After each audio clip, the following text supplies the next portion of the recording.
ശരി, അപ്പോ ഒരു കഥയാവാം. എന്താ? കുയിലിന്റെയും കാക്കയുടെയും കഥ.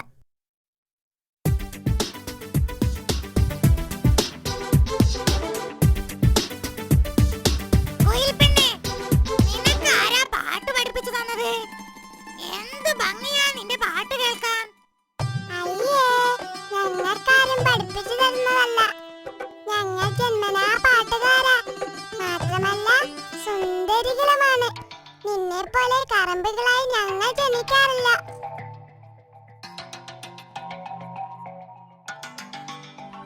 അവൾ പാട്ടുകാരിയാണെങ്കിലും അഹങ്കാരിയാ. നീ വിഷമിക്കണ്ട കേട്ടോ. സാരമില്ല, അവളുടെ അറിവില്ലായ്മ കൊണ്ടല്ലേ. പിന്നെ നീ മറന്നിട്ടില്ലല്ലോ, എന്റെ മകളുടെ കല്യാണമാണ് മറ്റന്നാൾ. കെട്ടിയോനെയും കുട്ടികളെയും കൂട്ടി നേരത്തെ തന്നെ അങ്ങ് വന്നേക്കണം. അത് പിന്നെ പറയാനുണ്ടോ? ഞങ്ങൾ തലേ ദിവസം തന്നെ എത്തിയിരിക്കും. അതിരിക്കട്ടെ, ഒരുക്കങ്ങളൊക്കെ എവിടം വരെ ആയി? പറച്ചിലൊക്കെ കഴിഞ്ഞോ? ഓ, കാട്ടിലെല്ലാവരോടും പറഞ്ഞിട്ടുണ്ട്. അപ്പോ പിന്നെ കെങ്കേമമാവും അല്ലേ? പിന്നല്ലാതെ. അപ്പം മറ്റന്നാൾ കാണാം. എനിക്ക് ഒത്തിരി പണിയുണ്ട്. പോട്ടെ. ശരി ശരി. അപ്പോ നീ പോയില്ലേ?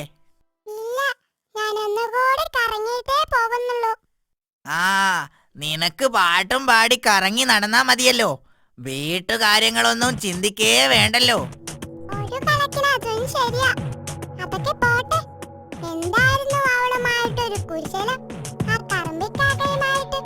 അത് ഞങ്ങൾ അവളുടെ മകളുടെ കല്യാണക്കാര്യം സംസാരിക്കുകയായിരുന്നു. മറ്റന്നാളാണല്ലോ കല്യാണം. നീ വരില്ലേ? നിന്നോട് പറഞ്ഞിട്ടില്ലേ?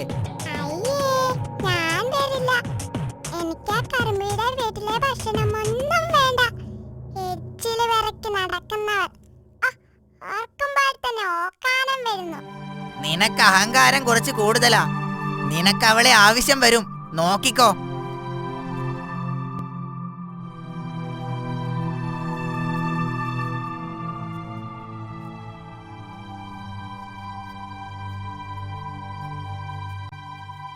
എന്താ കുയിൽപ്പെണ്ണേ നീ കരഞ്ഞിരിക്കുന്നത്?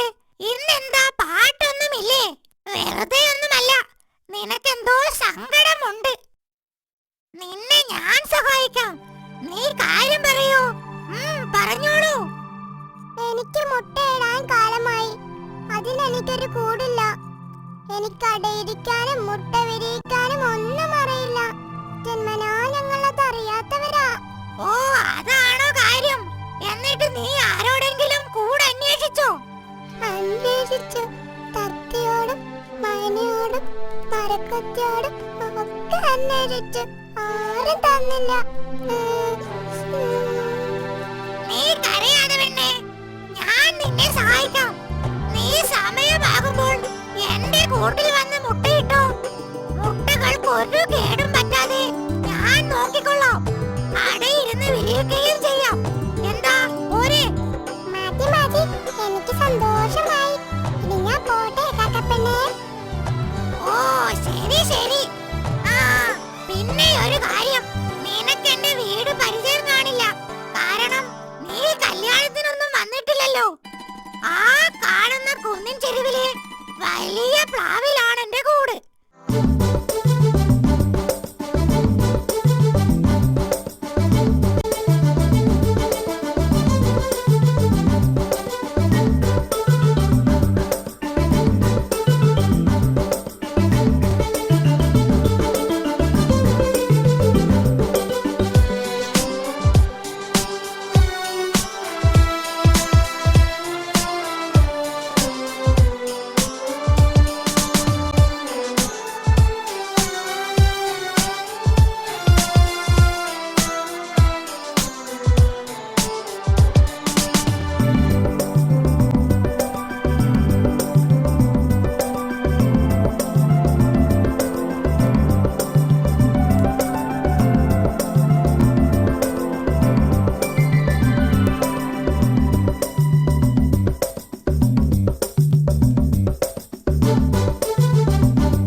മുമ്പ് ഒരു കാര്യം, സുന്ദരിമാരും പാട്ടുകാരുമായ കുയിലുകളെ മുട്ട വിരിയിച്ച് വളർത്തുന്നത് ഞങ്ങളാണ്.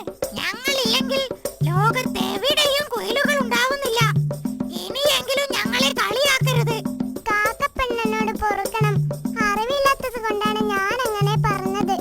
എന്റെ കുട്ടികൾ വലുതാവുമ്പോൾ ഞാൻ അവർക്ക് ഈ കഥ പറഞ്ഞു കൊടുക്കും.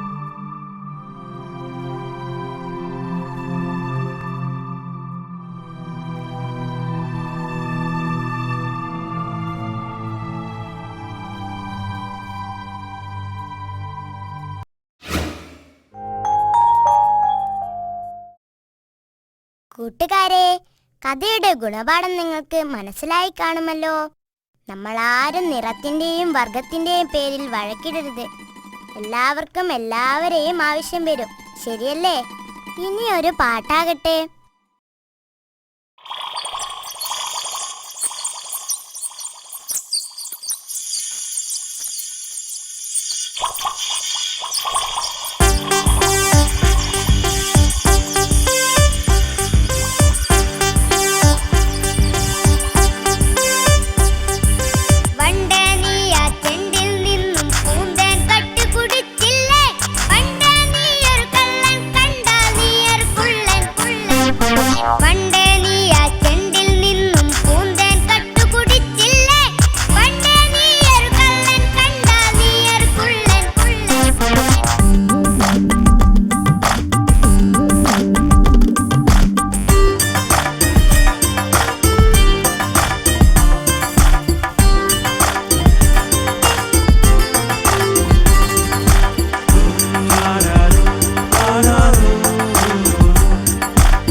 ചിറകിട്ടടിച്ചും